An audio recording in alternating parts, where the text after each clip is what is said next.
இனி மரித்த லாசருவை எழுப்ப முடியாது என்கிற அந்த நிலைமையில தான் இயேசுவுக்கு தெரியும் லாசரு வியாதியா இருந்தது. இயேசுவுக்கு தெரியும் லாசரு மரித்தது.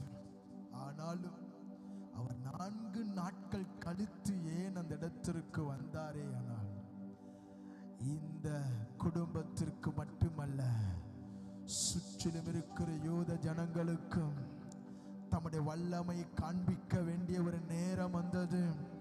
அது இந்த லாசருவை கொண்டுதான் என்னுடைய வல்லமையை வெளிப்படுத்த வேண்டும் என்பது பிதாவின் திட்டம் என்பதை இயேசு அறிந்திருந்தபடியினாலே இன்றைக்கு ஒருவேளை இனி சாத்தியம் இல்லை, இனிமேல் நடப்பதற்கு வாய்ப்பு இல்லை, இனிமேல் சுகம் என்பது இல்லை, இனி முன்னேற்றம் என்பது இல்லை, இனி இந்த வழி திறப்பதற்கான வாய்ப்பு இல்லை என்கிற ஒரு நிலைமையில் நீங்கள் வந்திருக்கலாம்.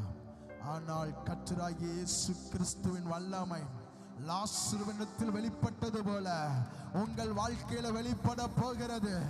யார் சொன்னது? என் தேவன் உங்கள் வாழ்க்கையில அவர் மகிமையானவைகளை செய்ய போகிறார், கிரகிக்க முடியாதவைகளை செய்ய போகிறார். நீங்கள் நினைத்திருக்கிற